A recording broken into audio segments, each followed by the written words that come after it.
Thank you very much. First things first, a big thank you to Ali Movement for this initiative of the Mauritius Internet Governance Forum 2018, which is an excellent initiative. The main theme today is child protection and internet governance in Africa, but we're gathered here for this sub-theme, which is fake news and exploitation of children. We're all aware that, especially over Africa, internet connection has grown considerably over the past few years. And who says the expansion of internet connection, it also means that children are a lot at risk, especially in terms of pornography, child pornography, extortion, sextortion, harassment, child trafficking. So, of course, we have a representative of Facebook with us here, and also we have a representative from OCSE-ECPAT International. Before we come to Facebook, I would like to ask you, what's the situation right now in terms of child protection, especially in Africa? Thank you for giving me this opportunity.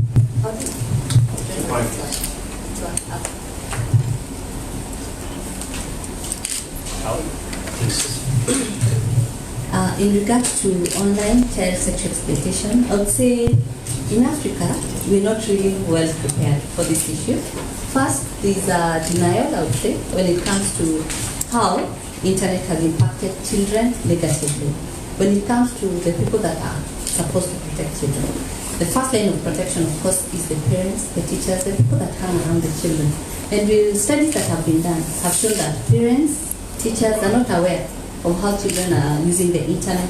They are not aware of the risks that are there. Again, they're not really well informed. When it comes to tech, it's the young people who are ahead more than their parents. And of course, we can attest in our own homes when we have challenges as parents, we get the young people to assist us. And because of this, parents really are not very well engaged in advising children on how to protect themselves online. Then also in terms of policies and the structure, to help children, when we look at our laws, they've not really caught up with the issue. You find, even though the internet has come into place and the way children are being exploited has changed, you find the law has not really captured that element of how online, new forms of online exploitation that are there are not really captured in our laws. Which means when it comes to arresting, prosecuting perpetrators, it's a big, big challenge. So I would say there's a lot that we need to do as Africa to deal with this issue. So would you say there's a duty on behalf of everyone to educate parents in terms of the use of internet and how it's affecting their children? Because I think it's would you put it on a generation gap? Yes, there's a generation gap. There's also the lack of awareness, and not just for parents, but also for children. A study that was done by ECPAT way back in 2012 showed that children themselves are not protecting themselves, maybe because of that lack of education. They have very risky behaviors online that really expose them to online child sexual exploitation. So this the educating of the parents, this the educating of the children themselves, and this the educating of policymakers as well. All right, thank you very much. Of course, we're going to talk about fake news also. We have a representative from Facebook, and of course we have all the major news stations who are present on Facebook. But somehow, everyone is a journalist nowadays. Be it with anyone can write an article, anyone can blog, anyone can upload a video, and it has increased the propensity for fake news. Is there any policy how this is controlled over the internet? Yes, but I want to take you back and just talk about what is false news when we talk about false news, right? Because one thing is false news is not a technological problem. It is a societal problem. We've had this problem since many ages ago. But of course, we are not safe. Yeah, but of course we are not saying we will not take responsibility of what is happening on our platform. But I think when we talk about false news as well, we need to look at what exactly is false or what exactly is fake. So first is the fake accounts that we have online. We also have the fake content itself. And when we talk about content, we are not just talking about the text that you see, but we're also talking about the images. People that post all the time on our platform. And we're also talking about the fake audiences. So you have your fake accounts, you have your fake content, and you have fake audiences. And why do people usually do this? What we've seen and what we've realized is that most false news is profit-driven. It's mostly profit-driven. But we do have teenagers on our platform. And one thing also, you have to be 13 and above to use our platform, but we do have teenagers on our platform. I think what we need to prioritize is literacy, digital literacy, and not just looking at it from a technological perspective where we say, what do you do when you go on Facebook, but what is it that you do when you are looking at information, even in the newspaper? How do you determine that this is false, this is something true? But I think, and it's one point that we've been making since yesterday, that we cannot do this alone. We need to work with youth media to raise awareness around our policies. One thing I think that whenever or wherever we go as Facebook is realizing that people actually don't know our community standards. What is it, the community standards that guide what you can and what you do on our platform. So do you think that something should be done in that direction? Of course, I think that should be done. One, we need to raise awareness around our community standards, but I think we also need to contextualize the community standards. And when I say contextualize, meaning that we need to ensure that it's in a language and format that local people can understand. What do teenagers in Mauritius want to know? Do they go through all the documents? Probably not. But how can we ensure that they know about it? But maybe they want to hear from a local celebrity. Maybe they want to hear from their local teachers. But for the teachers, for the parents to know that they need to be able to, they need to have the knowledge. That's why we have the Facebook Safety Center, which has resources for teachers, for parents. But I'm thinking, who will one day wake up and say, I'm just going to be looking through the Facebook Safety Center today? We need to work with local organizations to ensure that there is awareness around our resources. You do have guidelines, I totally agree to this, but putting it out there is one thing, but implementing it is another. That's the hardest part. Talking the talk is doing one thing, but walking the talk is much harder. So this is what I want to know. What is being done? What is being done? In other countries, I'll give you, for example, in South Africa, we are working with a local agency called Digify Africa. And what they've done is to take some parts of our resources and ensure that they can speak to local teenagers. The project is called Ilizwelam. It's not online safety for children, because sometimes I think you need even to name the project in a way that teenagers can relate to. The teenagers themselves named that project, and Ilizwelam means my world. So it's my internet, my world. The internet itself is vast, so it has to speak even to the teenagers themselves. So they named that project Ilizwelam, which means it's closer for my world. We're also working with a local celebrity, Shekaina, in South Africa, to be able to speak in a manner that it can relate to the teenagers. And what we've also done is to ensure that digital literacy. So we don't just talk about online safety, but we also talk about fake news, false news within that curriculum in a manner that they can understand. So the project is not just for youths that are in school, but also out of youth schools.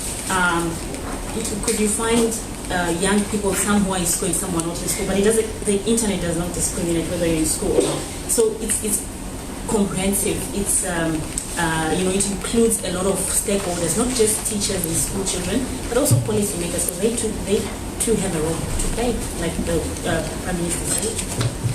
I have to ask you, ever since the emergence of social networks all around the world, children have been more at risk, and this has caused many major problems. and many other problems which follow it. Is there something that is being done, or do you think that it's a trend that will continue, which I hope not? But it's a major problem in terms of exposing children nowadays, even more in Africa. Again, I will stay within this theme of Africa. What do you think should be done, apart from sensitizing to social networks? Of course, it's working also with the ISP providers for them to play their role, like Facebook, educating children, educating the public about because they put safety measures, educating the public on how to use them, and educating the children themselves. I would say, currently, I think the education is really, really, really important on how children to protect themselves and how to use the mechanisms that are already there. I would say that. And again, also the policies and the laws, having them, protecting children. Like one of the gaps that we have in Africa when in regards to protecting children is when it comes to ISPs, you find they're not really given responsibilities, to report issues that they come across in their own networks. So that is one of the things that, like for ECPAT, we are advocating that when laws are being passed, especially now, these are moved in Africa, to pass cybercrime laws. So when these laws are being passed within countries, for them to look at that, what is it that they need to put within the legal framework to hold ISPs responsible to ensure that they play their role in protecting children, apart from what children are able to do themselves. So it's important to be working with decision makers and governments. Yes. To be able to take decisions. Yes. Actually, when it comes to online issues regarding children, we say it's not a problem of one person. We all need to come together. It needs to be a multi-sectoral approach. That is including internet industry, children, parents, the public, government policy makers, law enforcement officers, all of us need to work together. I have to ask. Is Facebook working with the governments to help better protect children? Yes, we are working with different governments and different government entities as well to ensure that we interpret some of the policies that we have already and ensure that it works with the local policies. For example, in Mauritius, we have conversations with the National Computer Board around cybersecurity, around protecting children, working with them as well because it's not just the tech industry or not just Facebook that has the expertise. We listen, we learn from local government, people as well to ensure that we strengthen our own policies. But I'll also emphasize that in as much as we work with government and with nearly every stakeholder, I think the people who are actually on our platforms themselves should realize the power that they have using our platforms. And what do I mean by that? Yesterday in our conversation, I asked you, are you on Facebook? Are you on Instagram? Have you ever reported content? Because that's a problem that we have in Africa, reporting content that is not supposed to be on the platform. Because it informs how we work internally. It informs our policies as well. So it's one challenge that I would give to the audience as well. Report content that you feel is not supposed to be on the platform. One of the questions that we get from government and from nearly everyone is, but you don't even respond, even if I report, or will you be able to look at the language? My next question, Yeah. exactly. So Yeah. what does Facebook do when you report content? Yes, so we have over 10,000 people who work at the back end, if I can say that, in our community operations team, who look at every piece of content that has been reported. We do not proactively monitor content on the platform, but we act on reported content, except child exploitation imagery. That is, we use our artificial intelligence for that. But for content, you have to report it. And every piece of content that's reported, we get feedback all the time. And we have over 40 languages, people working around all the languages. So, but what I can also say is when you report, you give more context, because the person that will look at the piece of content that you report is not going to go through your whole profile, but just that piece of content. So it's always important on the box that's there where you need to give more context, to give as much context as possible. But reporting content is not the solution to the problem, because then it is already out there initially. So that is probably not a solution. It's part of the solution. Because at the end of the day, prevention is better than cure. So this is where the main issue is. It's not addressing the problem. Yeah, it's part. I didn't say it's the only solution. It's part of the solution. And reporting... It's part of the after solution. No. So it's part of the solution, one, in ensuring that that content can be taken down. It also ensures that it improves our policies. But one thing, and this is something I said yesterday, that we need to realize as well, is that what happens on Facebook mirrors what is happening in society. So in as much as we have community standards, in as much as we have local laws, it doesn't mean that it will prevent something from happening. It will happen, but it doesn't mean that we'll sit back on our laurels and say, well, because it will happen, we'll not do anything about it. We'll do something about it. But if there are any other things that you think, I think Facebook should be doing this, please give that feedback. All right, as one of the leading social networks in the world, I may say Facebook, how would you, I guess, advise or give advice from your point of view at ECPAT? How could social networks help better towards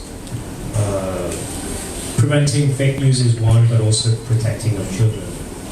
In terms of should they put in more educative subjects? Because it's always entertainment. It does not really bring any added value to people in terms of who they are. I would say, of course, they need to first be aware of the impact that they have on children. But of course, they're positively impacting, but they need to be aware of the negative impact and take the necessary measures.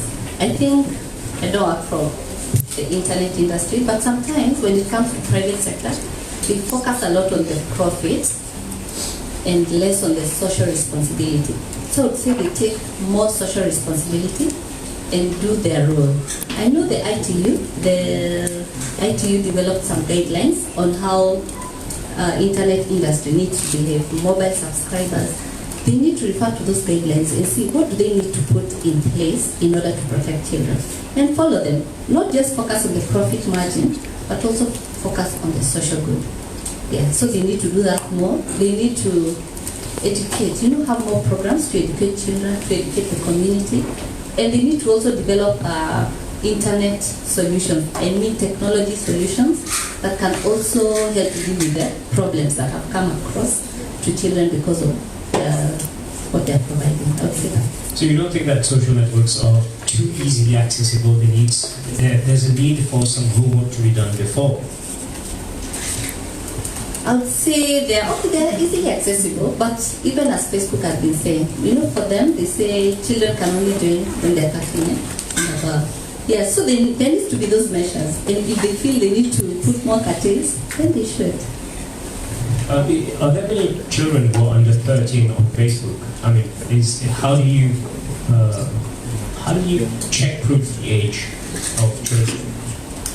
Well, I don't really have the figures on how many, online and who are underage, or I don't even have the range of how many children who are, How do you check it? How is it done? So when you check, well, before I'm sure most of us are on Facebook in this room. I joined, I think, more than 10 years ago. But when you sign up, there's a space where you give your age. And what happens sometimes with children is that they will put their real age, which is maybe 9 or 8, 10, and they won't be able to sign up. And then they will try to say, to change their age so that they're 16. But we have made it impossible to do that from that same machine. So you won't be able to do that. But I think for me, what's really important age, of course, is an important issue, really. Having underage children is very, not very important to have underage children. Yes, but I'm just saying it's important that we highlight it. But I think what we need to really highlight is how best can we ensure that people who use our platforms are safe. And I know you raised something around profit and around how tech companies prioritize profit. We are a mission-driven company, and we do prioritize safety. It is at the heart of everything that we do, safety-wise. We have a whole team that actually works on safety, who are former teachers, psychologists, and all that.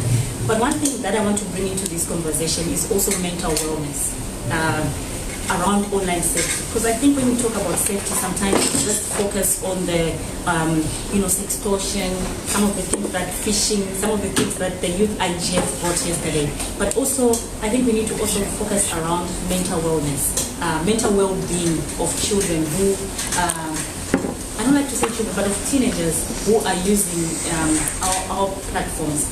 How best can we work with experts, people who are already experts in this field, to ensure that teenagers and even adults as well. I know the theme of this workshop is child protection, but if your child also is now addicted to the internet, it also affects you. So we're also moving towards mental health and mental wellness of the people that actually work, that actually use our platforms. And how are we doing that? We are currently working towards having a timer or something that shows you how much time you've spent on our platforms. Because someone yesterday said, I'm addicted to Facebook. And I said, I'm not sure. That's the first thing that they check in the morning and before they sleep. They wake up, they try and they check. But we are going to have something around that. But as much as we say that, I also feel we have to take responsibility as individuals. Tech companies will not do that for us, government will not do that for us, but we take responsibility. Thank you very much. Also, if someone reports fake news, how do you proceed going forward? So we're using various models around that. So we are in some countries, and we want to expand on that. In some countries, we are working with third-party fact checkers. Yeah. But one thing I think we need to realize is that there's a lot of content that's posted, on Facebook. Content that is not just text, images, all types of content. I'm not sure if you are on Facebook, but I post so many things about my cat, about all things possible. So with fact checkers, what we want to look at is, of course, I'm sure you're well aware of the work that fact checkers do, but we also want to work with journalists like you who are, if I should say, the original fact checkers, who know the issues with our Facebook journalism project. So various ways. There's the third-party fact checkers program, Facebook journalism project.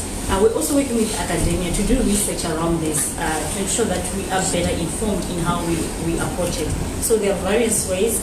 One, the community operations team that I talked about also look at the some of the things that have been posted.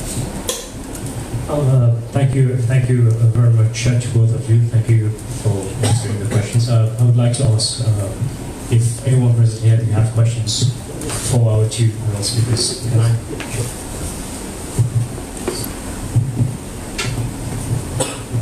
Thank you.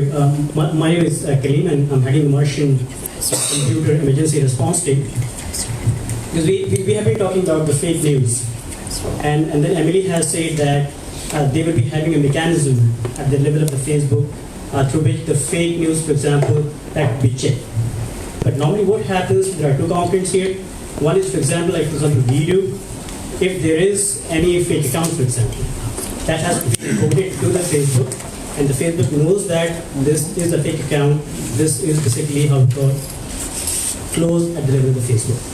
But once we are talking again about the fake news, so this is what I wanted to know, that again, the way the reporting has to be there somewhere, because of course they don't have the automated mechanism right now at the level of the Facebook. So this is how it works for the moment, that if there is a fake news, as you mentioned, that the fake news has to be reported. So because, I mean, of course, at the level of Facebook, they won't know.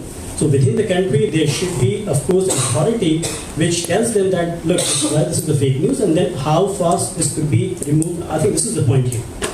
So that this is, I think, I mean, what Emily, I want you to comment that whether this is something happening or it has to be solely dependent on to the reporting of that fake news by the, let's say, respective organization or the country.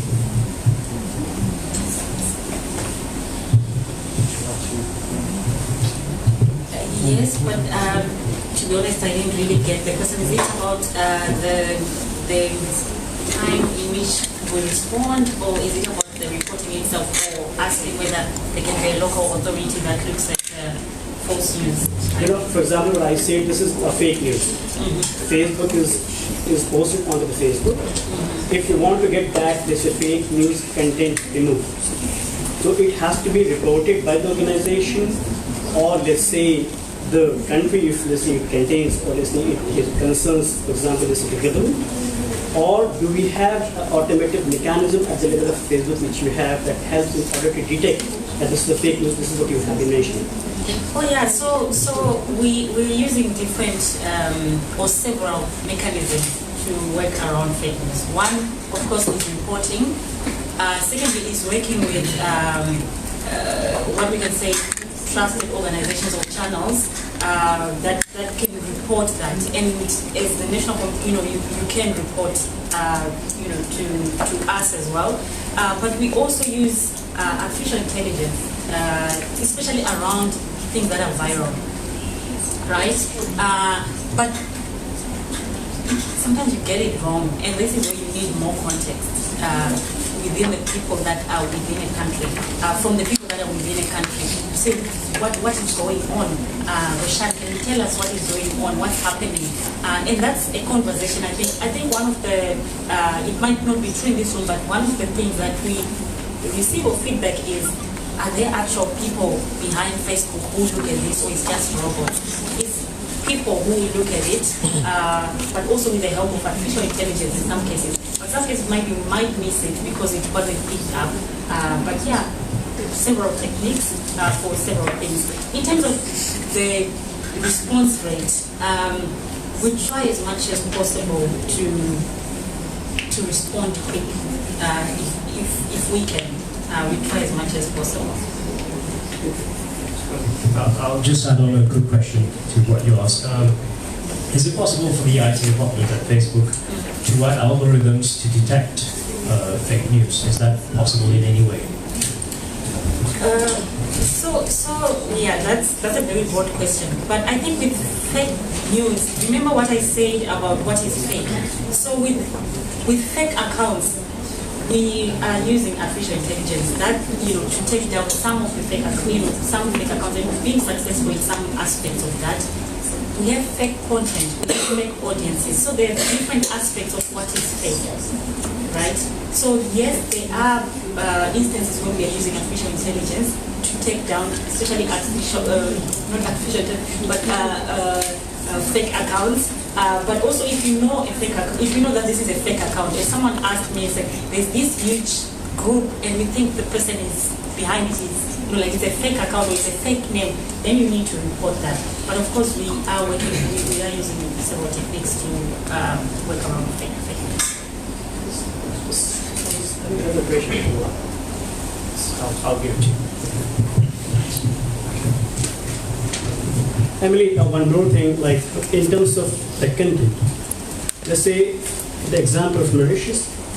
Now in Mauritius, of course, let's say the spoken language is Creole, and even once we are talking about the social media, the posting is normally in Creole. Now we're having the laws, for example, and as per other law, what has been posted, that's of course, let's say, is violating the law. Now we are having the community guidelines of Facebook. We have a very clear picture what this community guidelines says. Indirectly connect somewhere into the community lines, but of course, exactly it does not depict. We send that request to, let's say, Facebook for the removal, and then the Facebook says that, of course, it does not violate our policy and thus not removed. But as per the law of the country, of course, that's violating. And then they ask us to send the court order. In that case, for example, what is the way out in order to convince for us to Facebook that, okay, this could be removed? Thank you.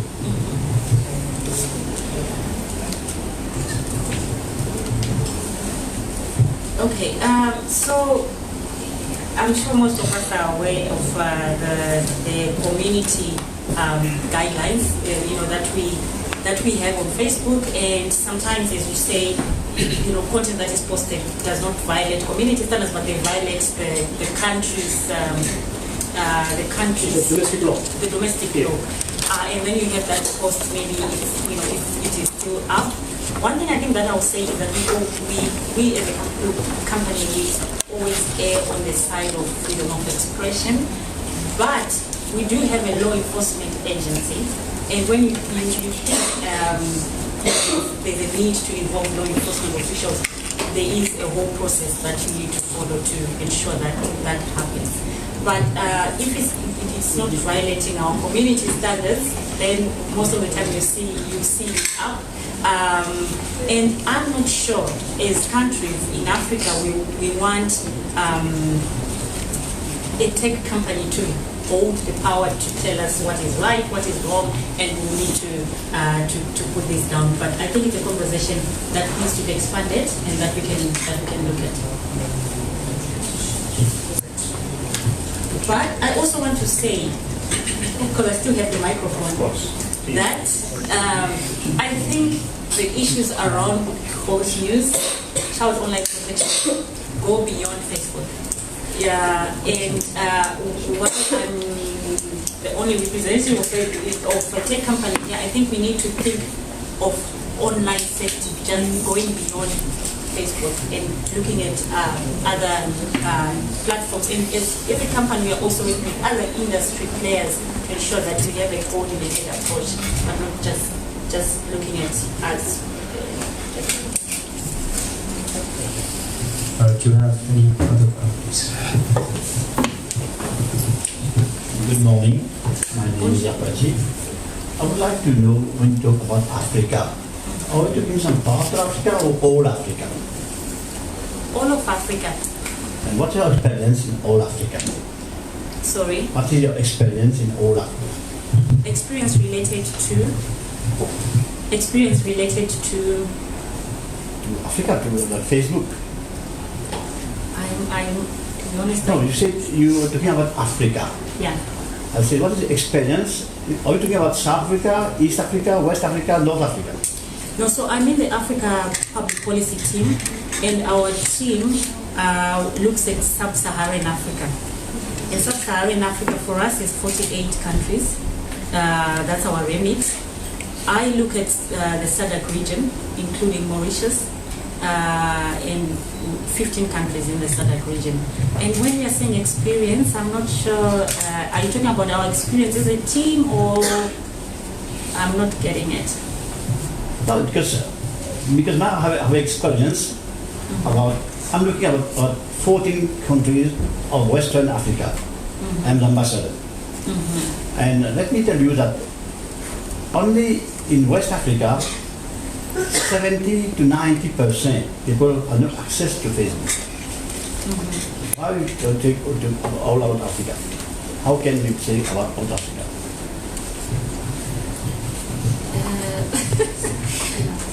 Okay, I'll try to answer as I understand it. Yes. So in our team, we have someone who looks at Anglophone West Africa, and I think that's about 5 countries. Nigeria, Sierra Leone, Liberia, Ghana, and the Gambia. And there's also the Francophone lead, someone who works in Francophone. But this is just policy. But in terms of other teams like product partnerships, and we work in nearly all countries. And we have an access and connectivity team that works not only for people to have access to Facebook, but to have access to the internet. And that team, their role is to make sure that they are enabling policies and environment. I think something that you mentioned right at the beginning is that, we, and when I say we, I mean as Africans, there are still people who don't have access. And when you say access, not to Facebook, but to the internet. And there are so many challenges related to that. Infrastructure. You might have the phone, but there's no electricity to charge it. It's not, the internet itself is not affordable. You might have the phone, you might have a smartphone, but if 10% of your salary goes to buying the internet, then it becomes unaffordable. So we have a whole team that looks at all these challenges to ensure that people have access to the internet, and working not just as Facebook, but with telecoms operators, regulators, government, and NGOs, because it's also about policies as well. So I'm not sure, I hope I answered, but I mean, we can also take the conversation offline. But yeah, we do have an office in South Africa. We have a hub in Nigeria, Lagos, and in different states of Nigeria. We do not have offices in all African countries. I wouldn't mind being in Mauritius, but we don't have an office. We don't have an office in Mauritius, but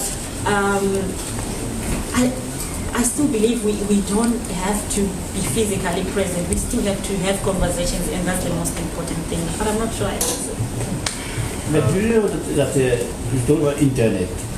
Do you know that I told you again once, in West Africa, there is 341 million of people. Mm-hmm. I can tell you that only 20% have access to internet.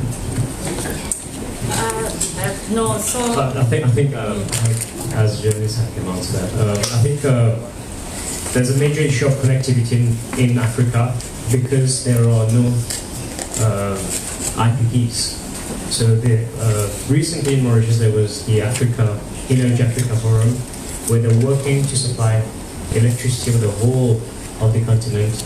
And I think once you have electricity for the whole continent, internet will follow.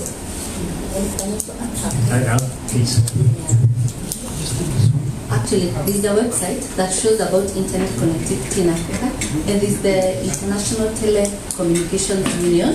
And in their latest report in 2017, they say 18% of households in Africa have access to internet. But when it comes, that is the average in Africa. But when it comes to connectivity per country, it really varies greatly.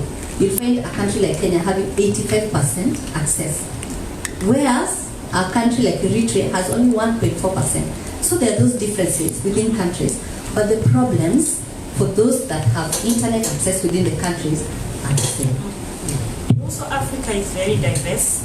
So Africa is very diverse. Francophone is over 20 countries. So we cannot lump it into one category and just say, oh, in West Africa there is no connectivity. Senegal is up there, Cote d'Ivoire. There's so much differences, but I think it's not a one-size-fits-all when it comes to internet access. Lots of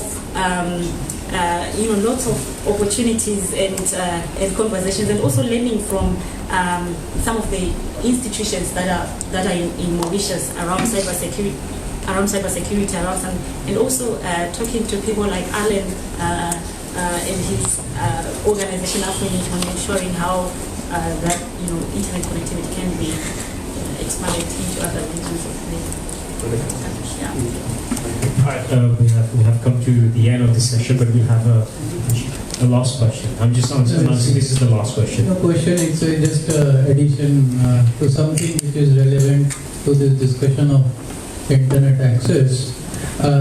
Just to stand up who's talking. So I give you example from where I come, India. It was, you still have statistically more people having access to mobile than the people who are having access to clean toilets, and that's a fact. So it's a totally different thing. Electricity can follow telecommunication. If I may put some numbers, you can have a data-enabled 4G phone being sold in India for less than $7.5 USD as we speak. And affordability is something which is a matter of demand and supply. So you can have a pack going at USD $1 for unlimited internet in India, and that's available. So it's a matter of when the digital disruption happens, but it happens in every country, and you don't need electrical grids to be first coming in. Batteries does wonderfully well. In some of the remote parts of states in India, you still don't have proper electricity, but internet is very much there. So, I mean, back even in Mauritius, we never had a concept of unlimited internet a year back, but it's reality today. I mean, not to name the brand Emtel, but it's reality. You have internet available unlimited at affordable cost. It was never anything. So I think it's all about putting in the right infrastructure. And to add to what you just said, to have a phone at $7.50, there was a project that was backed by the government. no, it's a private It was project. private, but it was also an initiative. So which I was can encouraged. yes. So if somebody would like to know more, you can log on to www.jio.com. It's geo.com. And they are profitable company. But yes, India is 1.3 billion people, so It's the same population as that. exactly. Thank you. We'll have to end this session, and it's very interesting. Well, thank you very much to Emilar for being with us. Thank you very much to Beatrice for answering our questions.